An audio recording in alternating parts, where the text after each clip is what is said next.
This conference will now be recorded.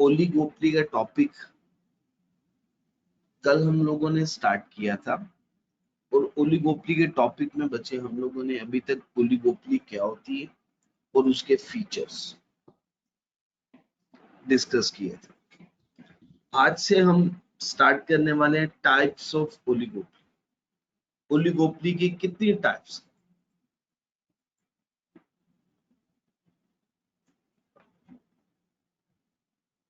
बिस्मिल्लाहिर्रहमानिर्रहीम।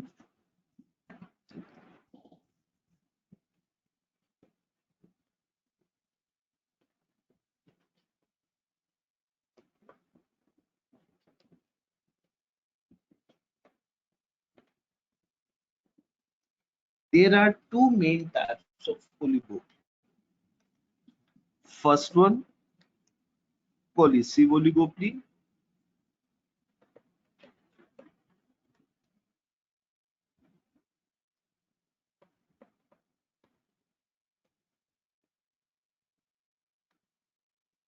Second one, non-cohesive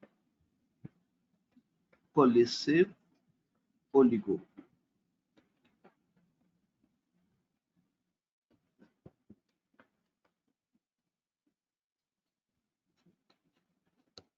There are mainly two types of oligopolies. First one, cohesive oligopoly, and second one, non-cohesive oligopoly. Cohesive oligopoly is also known as merger or cartel. So we start from cohesive oligopoly.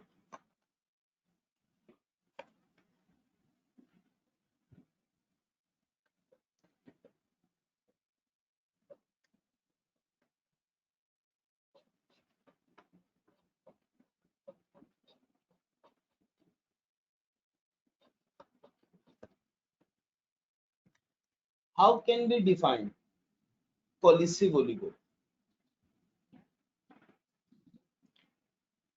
Cohesive oligopoly is also known as cartel और merger.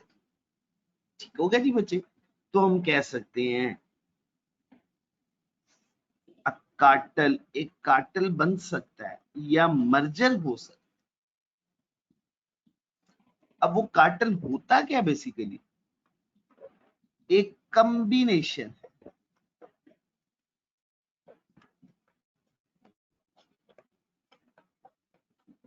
Combination भी किसका? Firms का। A cartel is a combination of firms. Let's take an example. Let's suppose there are four firms A, B, C, and D. There are four firms in oligopoly industry. ठीक हो गया? These three firms combine with each other and form a cartel. और इन्होंने क्या बना डाला है? Cartel बना।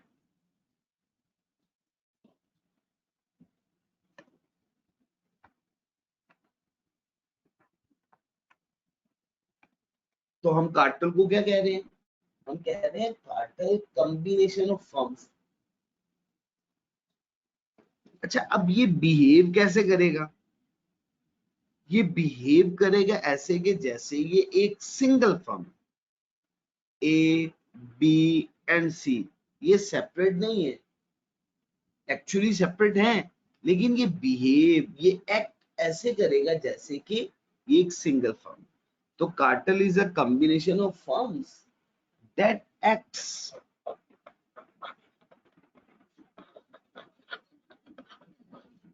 As a single firm. और ये कैसे एक्ट करेगा? जैसे कि एक सिंगल फर्म।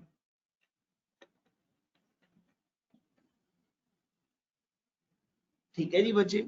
अच्छा, अब इसके लिए वर्ड बोला जाता है कि जब कार्टेल ऐसे करता है, कार्टेल बन जाता है, कॉम्बिनेशन हो जाता है फर्म्स का, और वो एक सिंगल फर्म की मानिंद होता है, और वो बहुत ज्यादा डोमिनेट कर जाती है।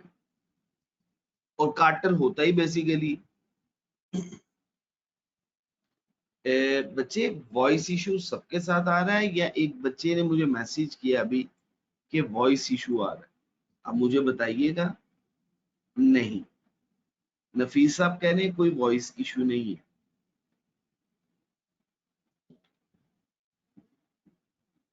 जी बाकी अच्छा ठीक होगा जी, जजाकुमुल्लाह खैर। जुबैर साहब को मैसेज करें फिर। अहमद, जुबैर साहब को मैसेज करो उन्हें को कि रीजॉइन कर लें, इशू आपके साइड पे है। अच्छा जी बच्चे, बिस्मिल्लाहिर्रहमानिर्रहीम।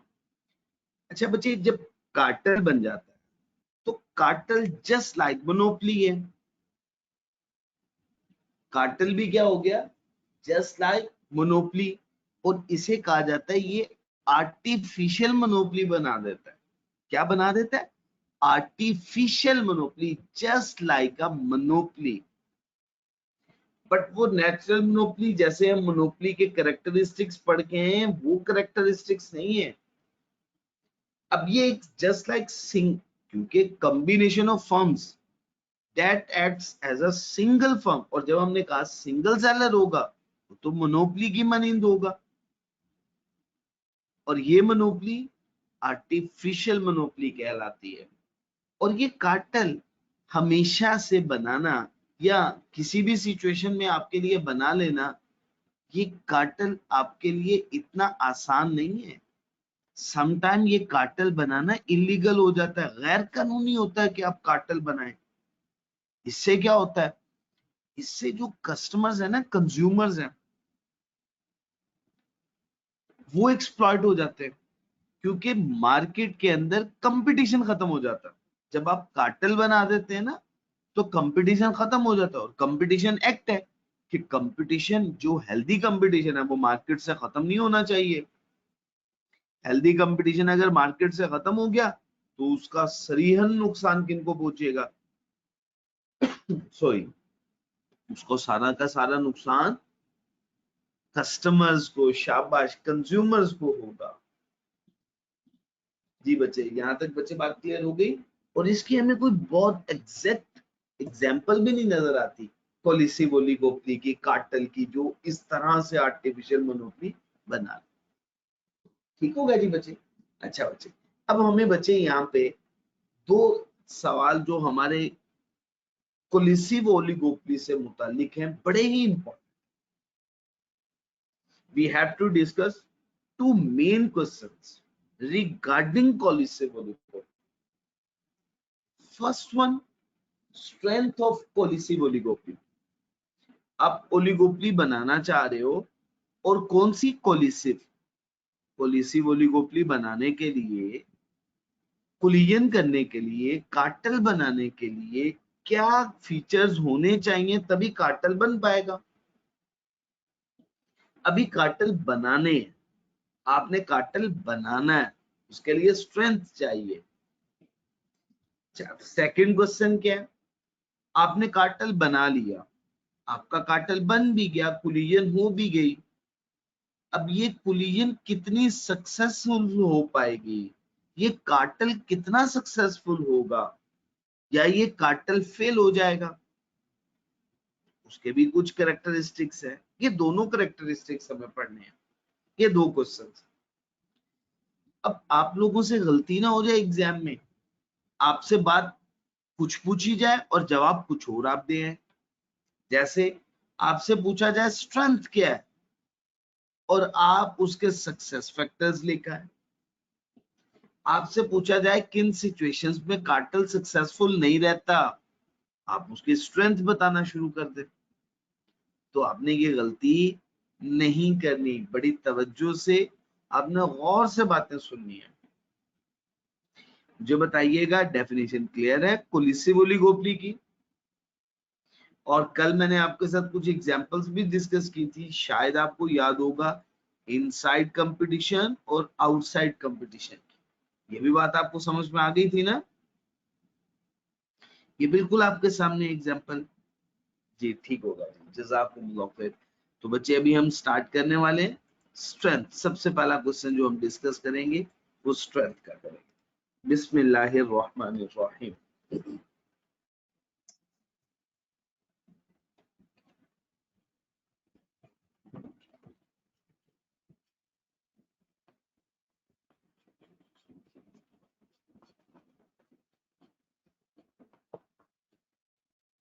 Strength of cohesive oligopoly.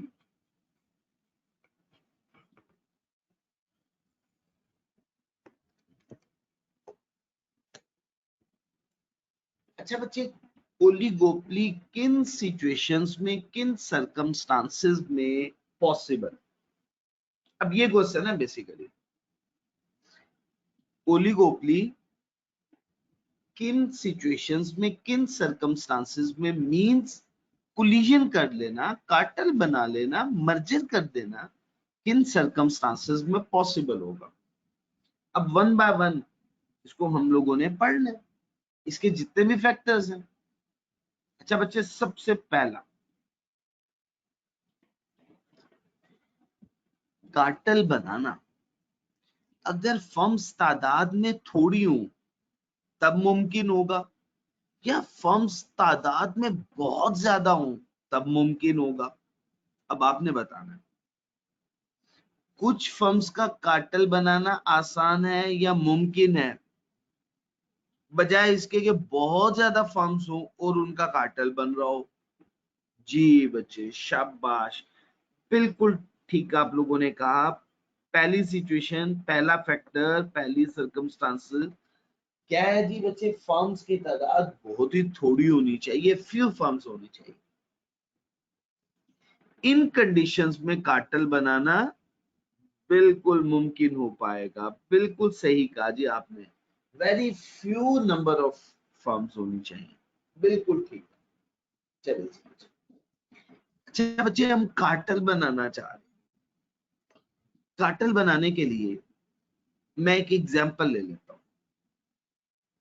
ये ए बी सी डी, अगर ए कंपनी सीमेंट से रिलेटेड हो, बी कंपनी शुगर इंडस्ट्री से मुतालिक हो, सी कंपनी टेक्सटाइल की हो, क्या इनका कार्टेल बन पाएगा?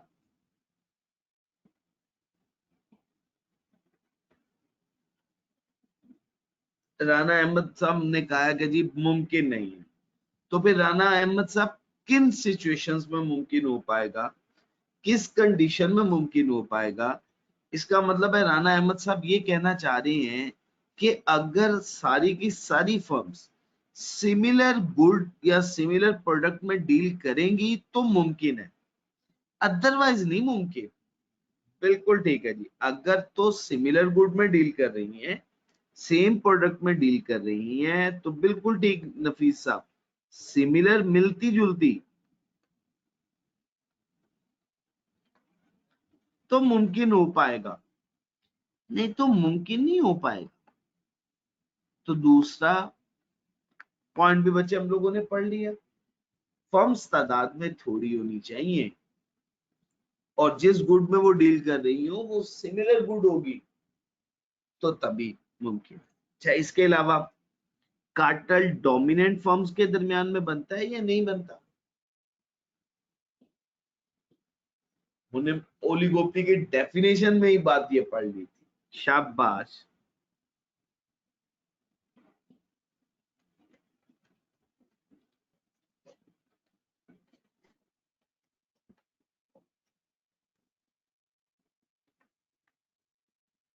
अच्छा बच्चे, कार्टेल बनाना चाह रहे, मैं उसके एक एग्जांपल डिस्कस कर रहा हूँ।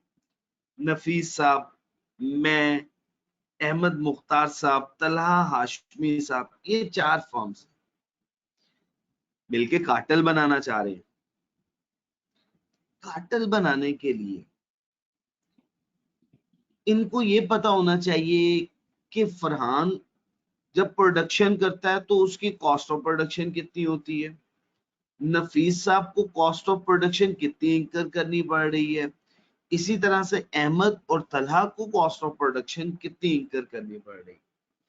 अगर तो कॉस्ट ऑफ प्रोडक्शन के बारे में एक दूसरे को पता होगा तो तभी कार्टेल मुमकिन है ना, बजाय इसके कि हम कहें जी कि एक दूसरे के बारे में पता ही नहीं है, एक दूसरे की कॉस्ट ऑफ प्रोडक्शन के बारे में नहीं जानते हो, तो क्या आप कार्टेल बना पाओगे, प्राइस डिटरमिन कर पाओगे कि इस प्राइस पे इतनी प्रोडक्ट्स आप सेल करोगे, इस प्राइस पे इतनी प्रोडक्ट्स मैं सेल करूंगा? तो मुमकिन नहीं। तो उसके लिए नेक्स्ट पॉइंट हम क्या कहेंगे बच्चे, 2 बातें मैं करेंगे। मैं कहूंगा एक दूसरे के बारे में अच्छे तरीके से जानते होंगे तो कोलिजन हो पाएगी, well known to each other, एक दूसरे के बारे में अच्छे से जानते होंगे तो कार्टेल हो पाएगा, बन पाएगा, कोलिजन बन पाएगा, नहीं तो कोलिजन नहीं बन पाएगा। अच्छा, 5th वन पॉइंट, और कॉस्ट ऑफ प्रोडक्शन जो होनी चाहिए, कॉस्ट ऑफ प्रोडक्शन जो है उसके बारे में भी आपको पता होना चाहिए कि कॉस्ट ऑफ प्रोडक्शन कितनी इंकर करनी पड़ रही है। अब इसके मैं 2 पॉइंट्स बना दूंगा।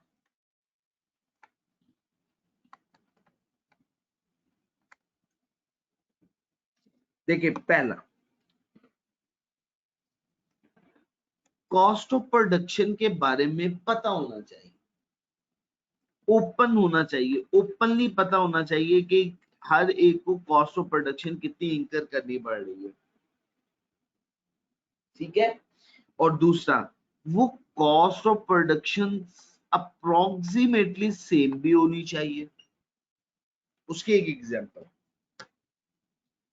कार्टेल बन रहा है फरहान, नफीस, तलहा हाशमी और अहमद साहब का।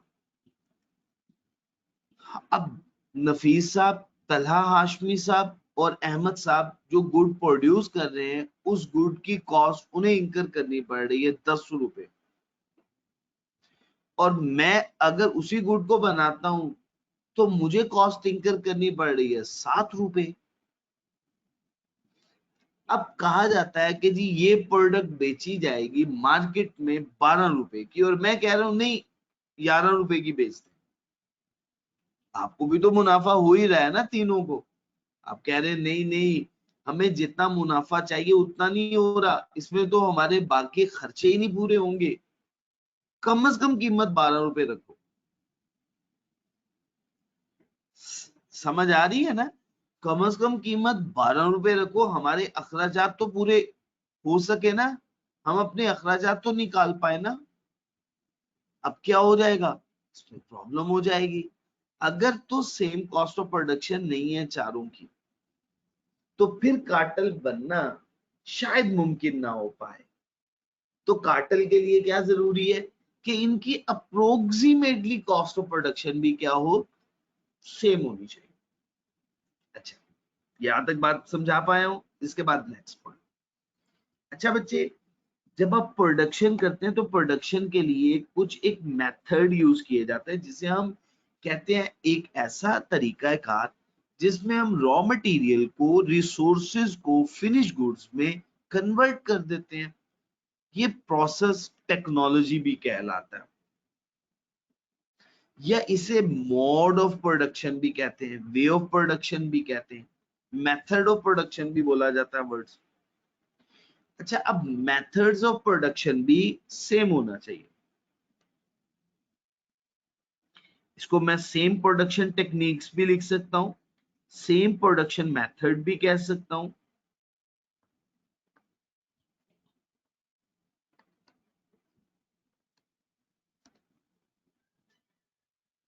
जी बच्चे, बात क्लियर हो गई जी। नेक्स्ट बच्चे, कार्टेल हमने बनाया चारों ने मिलके। किसने बना दिया? अहमद मुख्तार साहब ने, तलहा हाशमी, फरहान नफीस, इन चारों की फर्म्स ने मिलके कार्टेल बना डाला।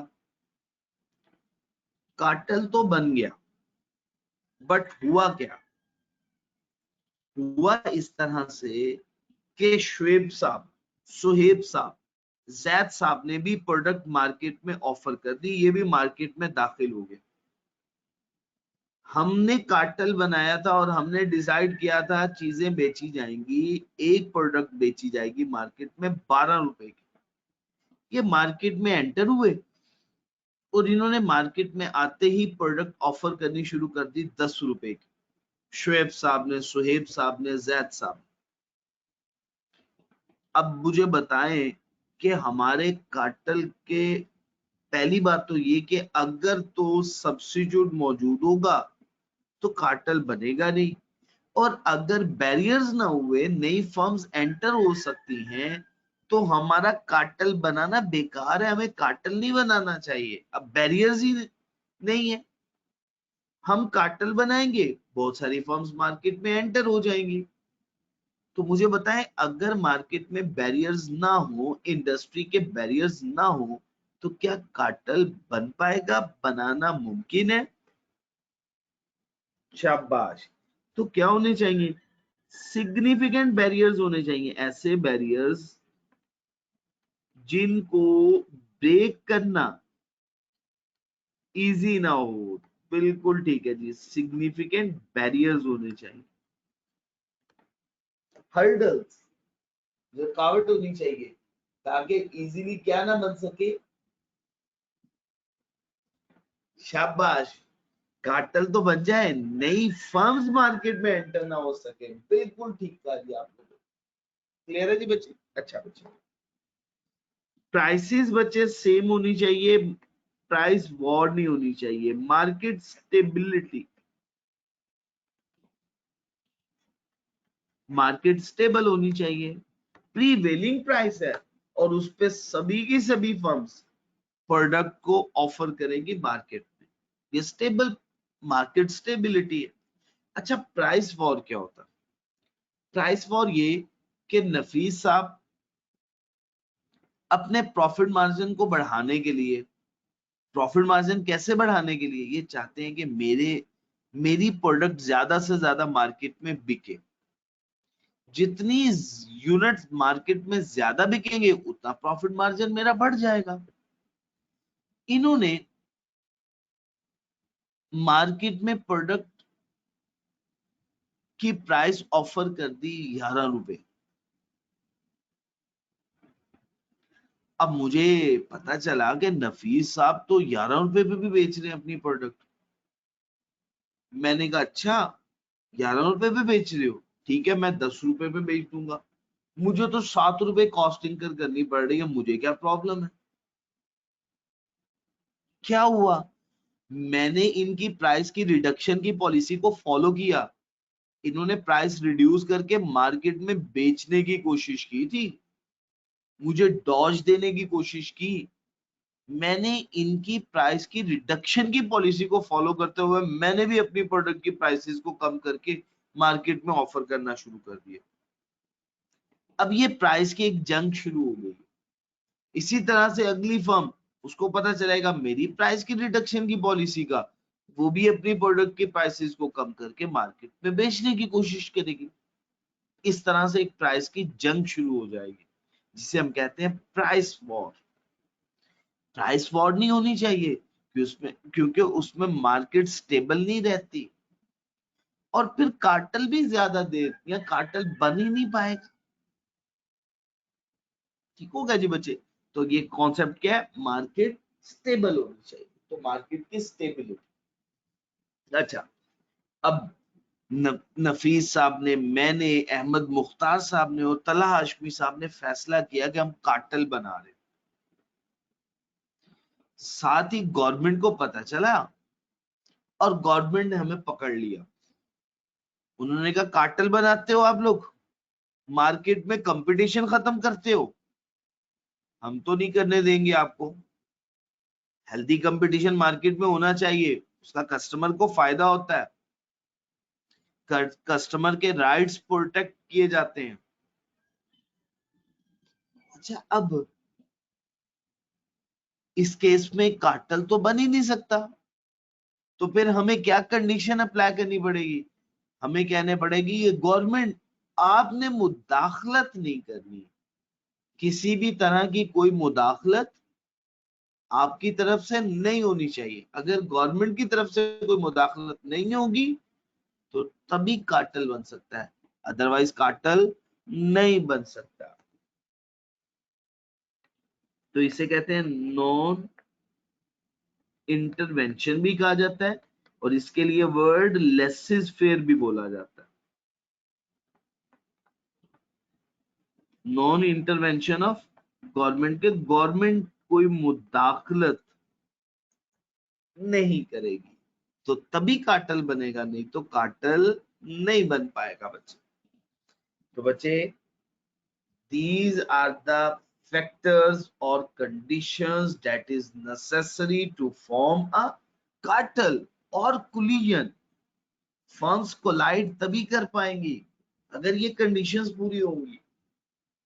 तो बच्चे, मैं आपको ये कंडीशंस समझा पाया हूं? ठीक हो गया। अब आपने इसकी रीडिंग करनी है।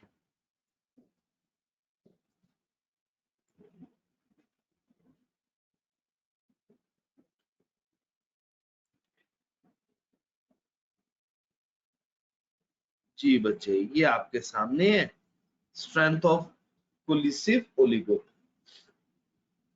जल्दी से पढ़ के बच्चे मुझे बताइएगा, जल्दी से पढ़िएगा।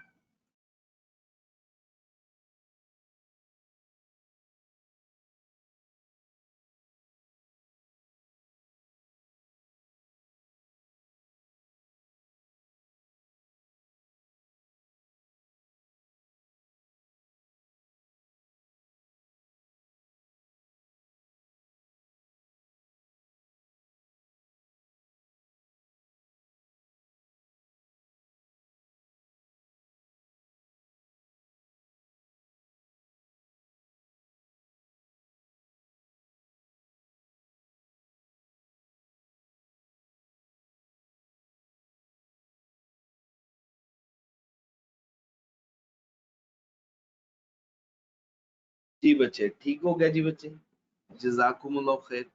सब लोगों को क्लियर, याद हो जाएगा ना अच्छे से?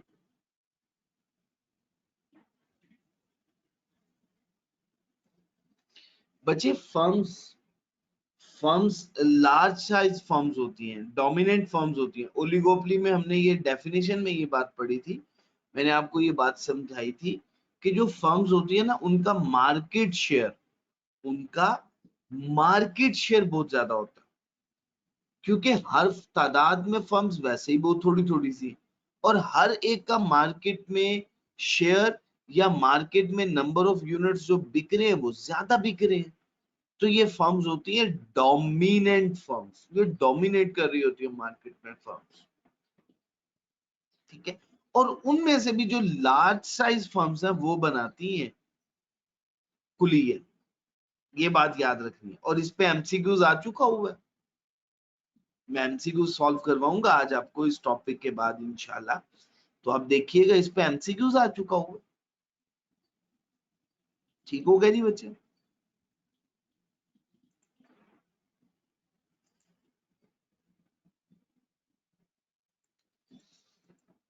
अच्छा बच्चे, पहले हम जरा फैक्टर्स पढ़ते हैं जो सक्सेस और फेलियर के फैक्टर्स।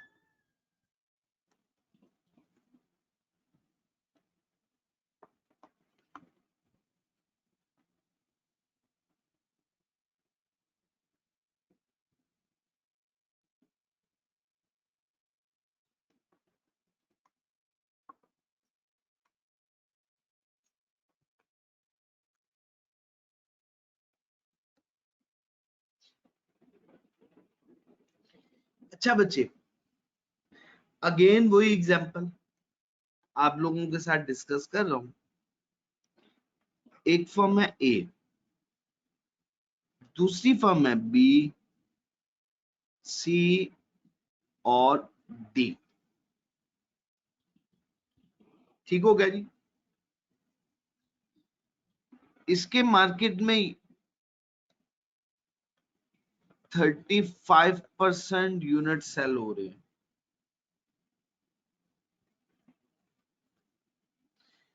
इसके 20%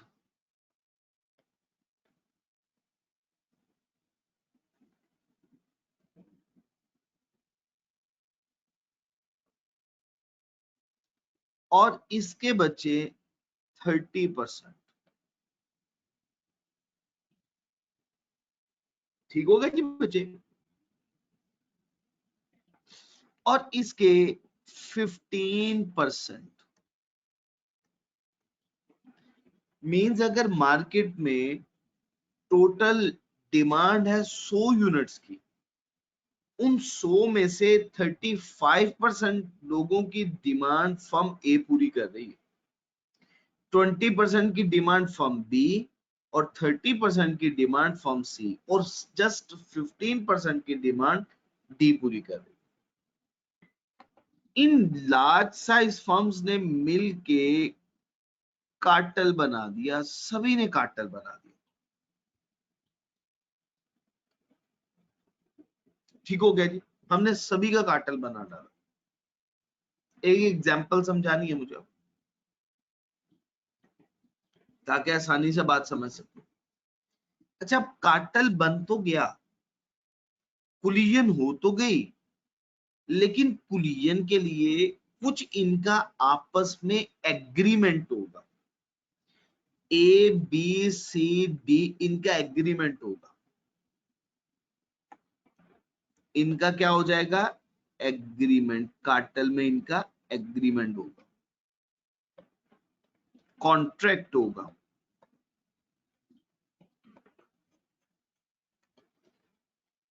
उसमें बड़ी ही इंपॉर्टेंट बात जो एग्रीमेंट में की जाएगी वो किया जाएगा कोटा डिसाइड।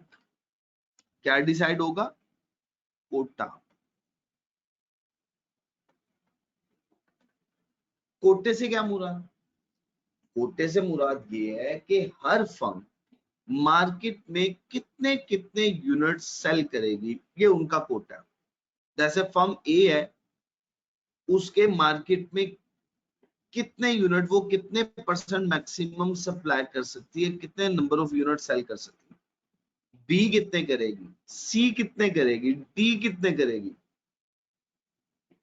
वो डिसाइड हो जाएगा और ये एग्री कर लिया जाएगा। और किस प्राइस पे बेचेगी,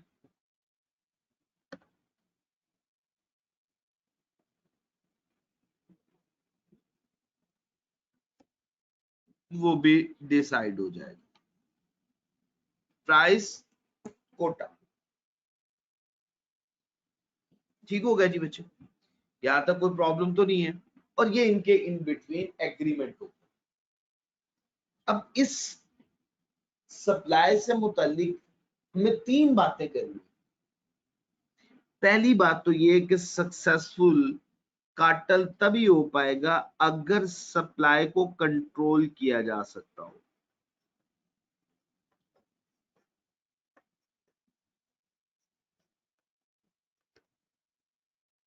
पहला पॉइंट क्लियर?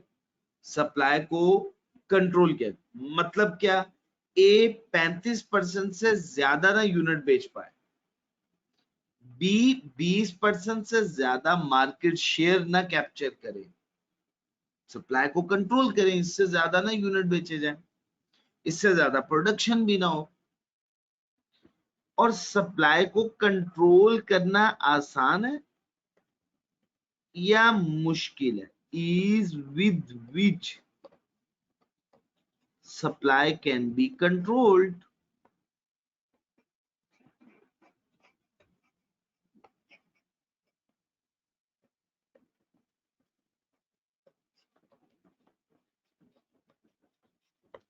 कितनी आसानी से सप्लाई को कंट्रोल किया जा सकता है। दो बातें, पहली बात सप्लाई को कंट्रोल, और दूसरा कितनी आसानी से सप्लाई को कंट्रोल किया जा सकता है। और थर्ड वन, क्या इनका एग्रीमेंट हुआ है कि हर एक कितना कितना मार्केट शेयर कैप्चर कर सकता है। ये तो हो गई बात है। अच्छा, जैसा मैंने आपके साथ जिक्र किया था कि मैंने, नफीस साहब ने, अहमद मुख्तार साहब ने, तलहा हाशमी साहब ने मिलके कार्टेल बना दिया, शुएब साहब भी आ गए मार्केट में, सुहेब साहब भी आ गए मार्केट के अंदर, दाखिल हो गए। अच्छा, अब ये जरा बात गौर से सुनिए। अच्छा, जैसे ही मार्केट में कोई नई फर्म एंटर होती है तो क्या उस प्रोडक्ट का मार्केट में सब्स्टिट्यूट मौजूद नहीं हो गया?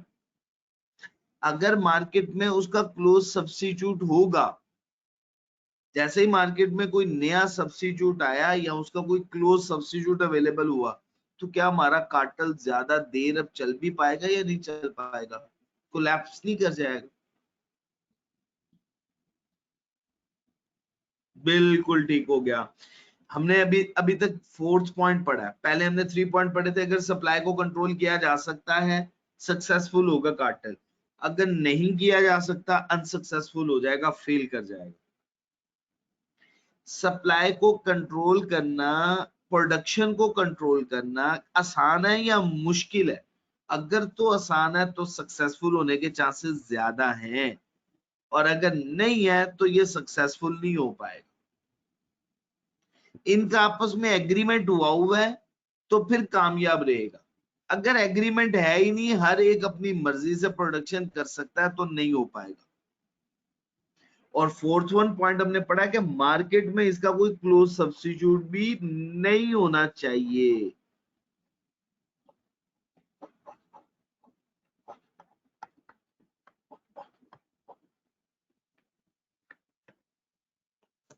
मार्केट में इसका कोई क्लोज सब्स्टिट्यूट भी नहीं होना चाहिए। अच्छा, अब चैप्टर 3 हम लोगों ने पढ़ा, काफी अरसा हो गया हुआ हमें पढ़े हुए, शायद भूल ना गया हो।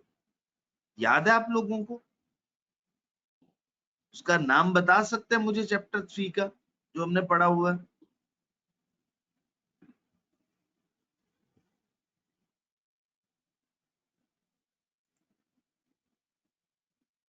नुमैर खान बच्चे, कोशिश करो आप बताने की कि चैप्टर का नाम क्या है। जी ठीक हो गया जी, ठीक हो गया जी। माशाल्लाह माशाल्लाह। अशमान बच्चे, आपको भी याद है ना? आप मेरी आवाज सुन रहे हो ना?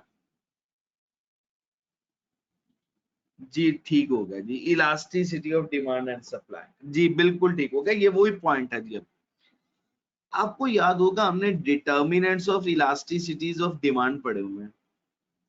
उसमें हमने पढ़ा था कि अगर किसी प्रोडक्ट की प्राइस बढ़ जाए और उस प्रोडक्ट की कंजम्पशन को पोस्टपोन किया जा सकता हो, कि कोई नहीं, महंगी हो गई है, ठीक है, जब सस्ती होगी तब खरीद लेंगे।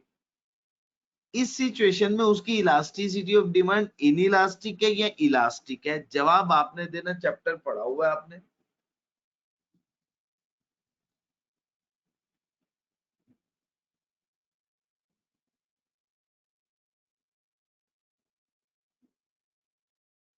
इलास्टिक, अरीबा बच्चे, इलास्टिक।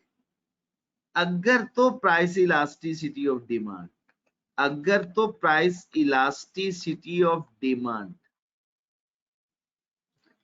लेस देन 1 हुई तो सक्सेसफुल होने के चांसेस ज्यादा हैं, सक्सेसफुल हो जाएगा। बट अगर इलास्टिक हुई, जैसा कि मैंने भी कहा, प्राइस बढ़ेगी, कार्टेल बना लिया उन्होंने, कीमत बढ़ा ली, हमने कहा ठीक है कोई मसला नहीं, जब कीमत कम होगी तब खरीदेंगे, अभी इंतजार करते हैं। तो क्या हो जाएगा? तो उनका तो मार्केट शेयर, मार्केट में उनकी प्रोडक्ट ही नहीं बिक रही, कार्टेल का तो नुकसान होना शुरू हो गया उन्हें। अगर तो elasticity of demand greater than 1 है प्रोडक्ट की, तो फिर कार्टेल नहीं ज्यादा देर तक सक्सेसफुल रह पाएगा। ठीक हो गया जी बच्चे। तो बच्चे ये पॉइंट्स हैं जो हम लोगों ने अभी तक पढ़े। आप इनकी भी रीडिंग कर लें, फिर उसके बाद इसके डायग्राम में आपके साथ डिस्कस करता हूँ। पढ़िए।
जी बिस्मिल्लाहिर्रहमानिर्रहीम। डायग्राम।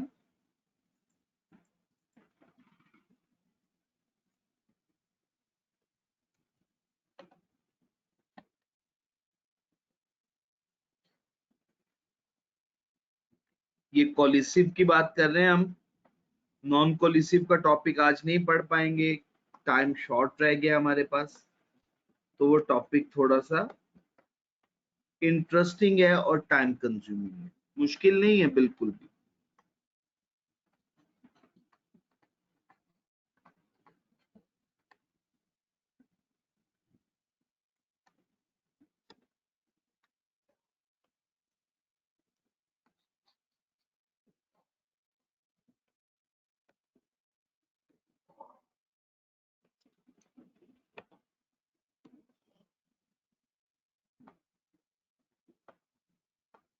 बच्चे डिमांड कर्व, सप्लाई कर्व, जिस पॉइंट पे एक दूसरे को इंटरसेक्ट कर रहे हैं, इक्विलिब्रियम प्राइस और इक्विलिब्रियम क्वांटिटी, ये इक्विलिब्रियम पॉइंट।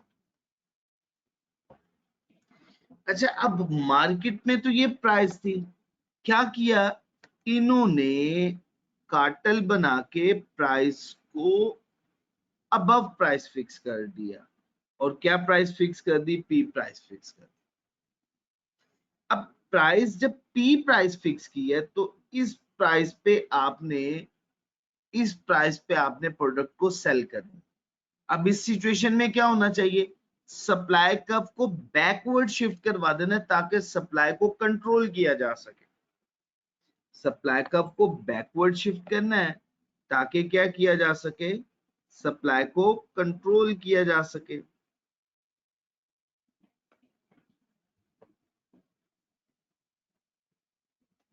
जी इस तरह से बैकवर्ड शिफ्ट करना है।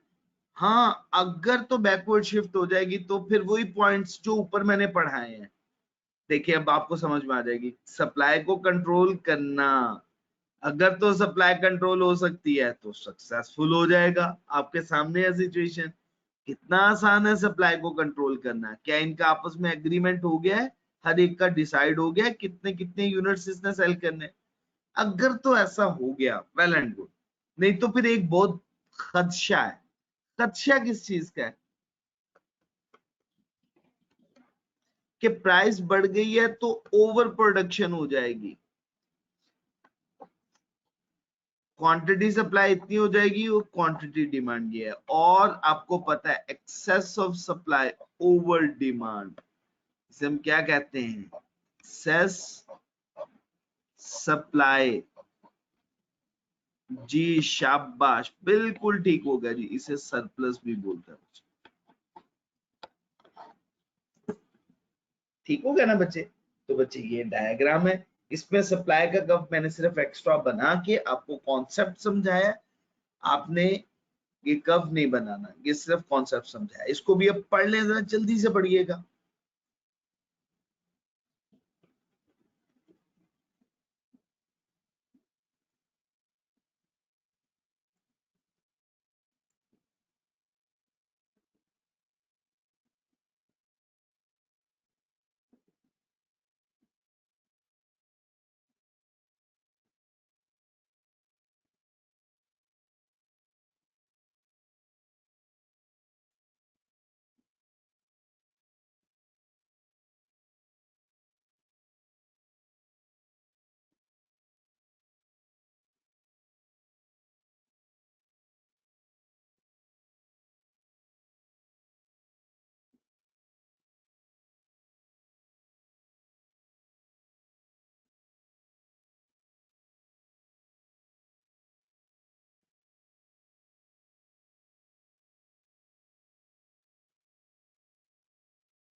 जी बच्चे, बिस्मिल्लाहिर्रहमानिर्रहीम।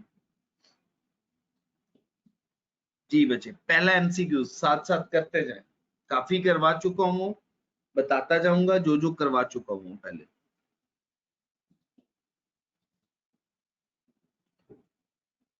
स्ट्रेंथ स्ट्रेंथ पढ़ाया बच्चे। अच्छा बच्चे, फर्स्ट वन एमसीक्यू, उसका आंसर बताइएगा बच्चे।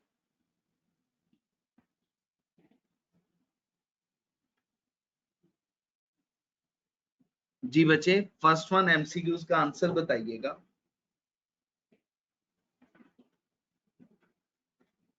Under perfect market condition, supply curve of a firm is the same as marginal cost curve, MC curve. याद रखना, ये एमसी कर्व होता है, मार्जिनल कॉस्ट। ठीक है जी बच्चे? हाँ जी, बिल्कुल ठीक हो गया जी, शाबाश। अच्छा, सेकंड वन मैं ऑलरेडी करवा चुका हूँ। अच्छा, थर्ड वन भी करवा चुका हूँ, लेकिन कर लेते हैं, दोबारा से कर लेते हैं। हम नोट करते जाइएगा, क्योंकि मैं इस पे नहीं लिख सकता हूँ। अगर लिख सकता होता तो मैं साथ साथ लिखता रहता। जी बच्चे, थर्ड वन का आंसर बताना है। Which of the following is not included in explicit cost of a firm? Wages की सूरत में कैश आउटफ्लो होता है, ये एक्सप्लिसिट कॉस्ट है।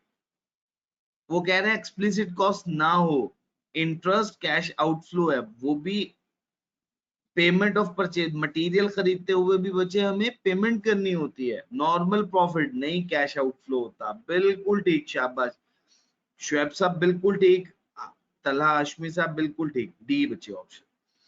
अच्छा बच्चे, next, monopoly power may be based on, monopoly power may be based on, monopoly की power किस पे बेस करती है? Economies of large scale production, ये है structural, patents, legal, control of की नेचुरल रिसोर्सेज, स्ट्रेटेजिक।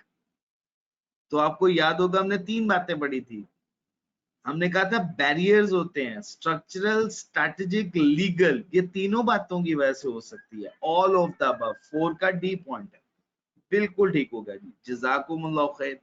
ये भी बच्चे आपने बिल्कुल सही बता दिया। नेक्स्ट बच्चे बताइएगा, fifth one point six skip कर दें, सिक्स वन का बताएं मुझे आंसर जल्दी से।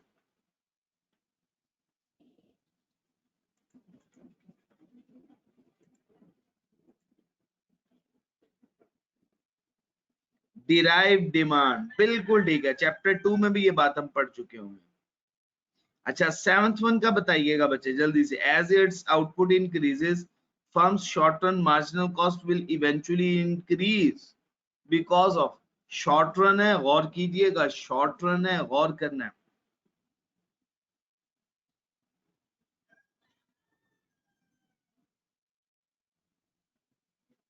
बिल्कुल ठीक है तलाश में, बिल्कुल सही, डिमिनिशिंग रिटर्न, क्योंकि फर्म्स की मार्जिनल कॉस्ट बढ़ रही है तो डिमिनिशिंग रिटर्न होता है ना, इंक्रीजिंग कॉस्ट भी कहते हैं इसे हम।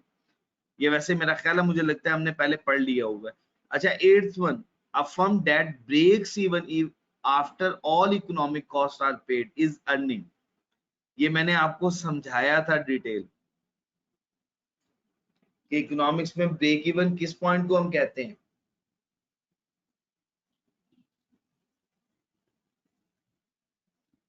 Total revenue is equal to total cost, normal profit की सिचुएशन में, नॉर्मल प्रॉफिट की सिचुएशन। ठीक है जी बच्चे, याद आ गई बात। Total revenue is equal to total cost. शायद आपको याद हो, मैंने ये बात आपको समझाई हुई है।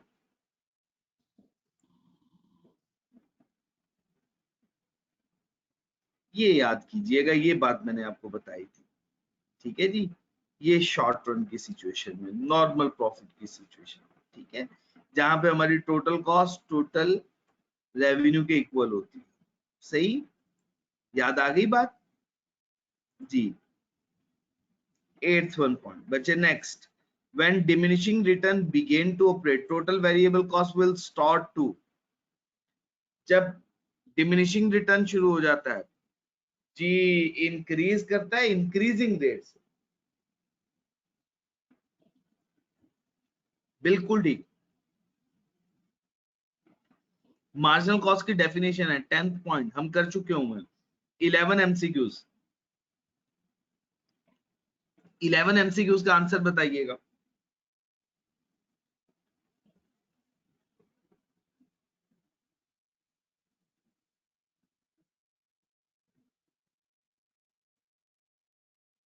बिल्कुल ठीक बताया रिबा बच्चे, बिल्कुल सही जी। 12th, ये मैं आपको क्लास में करवा चुका हूं। 13 एमसीक्यूज जी, बताइएगा, गौर व फिक्र के साथ बताइएगा ये पॉइंट।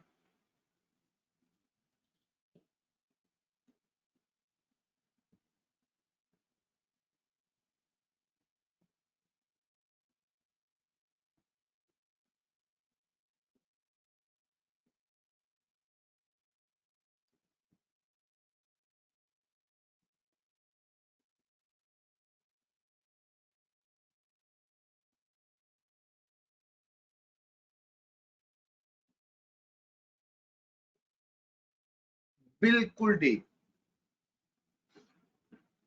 आपको याद आ गई बात बच्चे। मैंने आपको कहा था, जब सब नॉर्मल प्रॉफिट की बात की थी, लॉस की बात की थी, हमने कहा था कि जब एवरेज रेवेन्यू ग्रेटर देन और equal to average variable cost होगा, हम फर्म में स्टे करेंगे, हम इंडस्ट्री सॉरी मार्केट में स्टे करेंगे। लेकिन अगर average revenue less than average variable cost हुई तो ये शटडाउन पॉइंट है, फिर हम बंद कर देंगे, बस फिर हम प्रोडक्शन नहीं करेंगे। ठीक है ना जी बच्चे। नेक्स्ट, 13 के बाद बचे 14।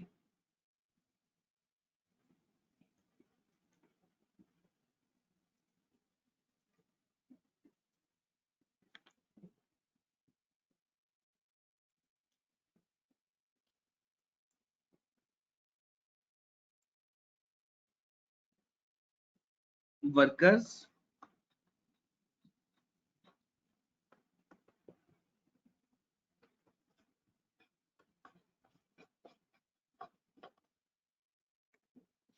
Cost per day 24, total cost बता दीजिएगा।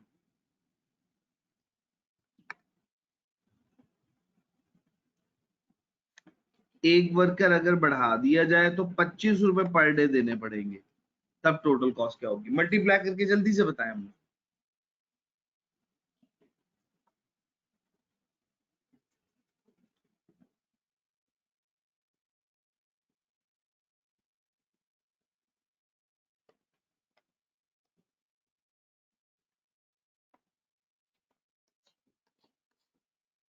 मार्जिनल कॉस्ट,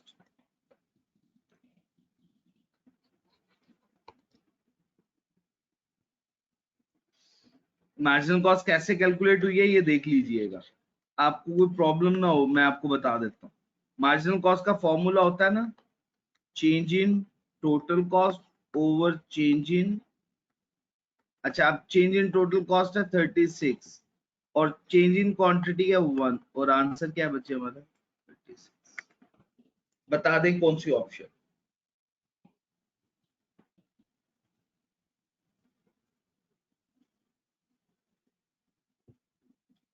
ठीक हो गया बच्चे, ये भी बात क्लियर हो गई। 15 एमसीक्यूज बचे, लॉन्ग रन है, शॉर्ट रन नहीं है, याद कीजिएगा, मैंने आपको पहले भी कहा होगा लॉन्ग रन की बिल।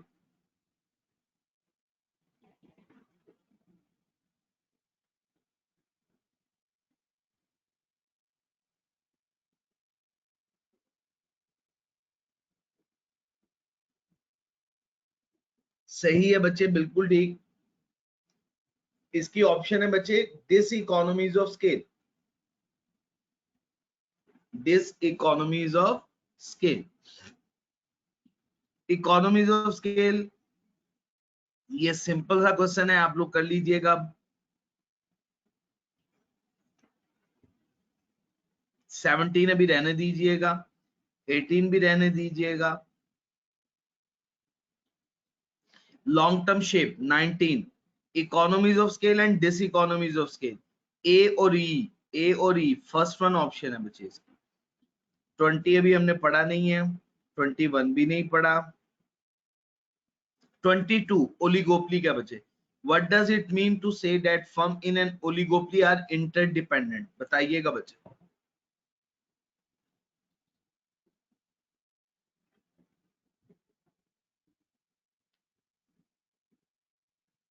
बिल्कुल ठीक कहा, बिल्कुल सही, जज़ाकुमुल्लाह खैर बच्चे।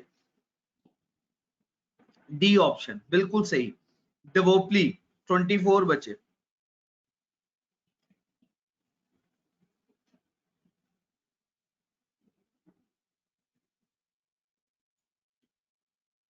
ओलिगोपली का स्पेशल केस है, बिल्कुल ठीक।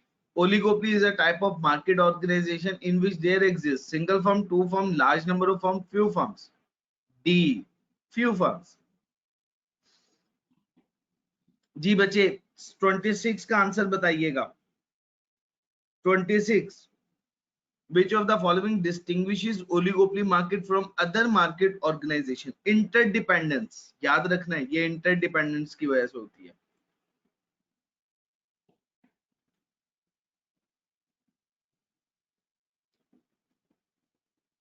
बच्चे अगले वाले, which of the following describe the dominant firm model? ये भी आपने 27 भी आपका होमवर्क है, 28, 29, 30, 30 तक, 27 से 30 तक आपका होमवर्क है। ठीक हो गया जी बच्चे। 32 भी आपका होमवर्क है, 33 भी आपका होमवर्क है, 34 मैं करवा चुका हूं आपको। जी बच्चे,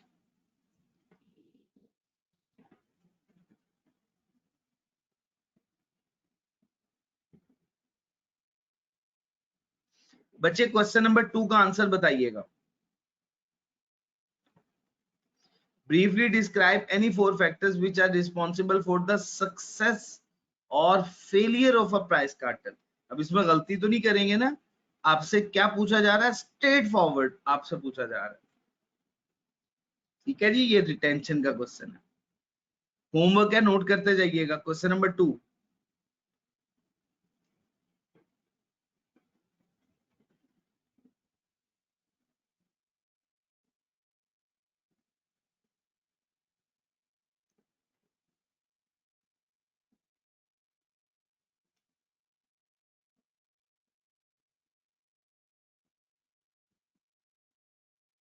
बच्चे क्वेश्चन नंबर 12 का B part, what is meant by oligopoly, list any 4 advantages, ये भी हमने पढ़ा नहीं।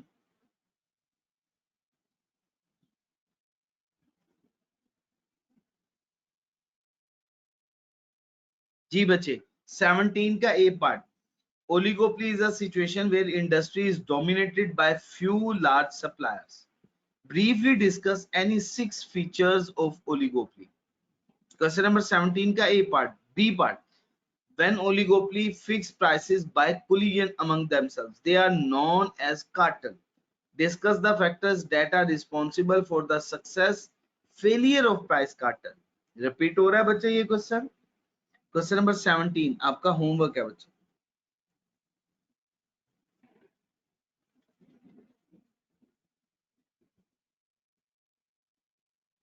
जी बच्चे, ये आपका होमवर्क मैंने आपको बता दिया। इंशाल्लाह कल हम लोग पढ़ेंगे नॉन कोलिसिव ओलिगोपोली। ठीक है जी बच्चे, अपना ख्याल रखिएगा बच्चे, मुझे दुआ में याद रखिएगा। सुब्हानक अल्लाहुम्मा व बिहम्दिक, अशहदु अल्ला इलाहा इल्ला अंता अस्तगफिरुका व अतूबु इलैक।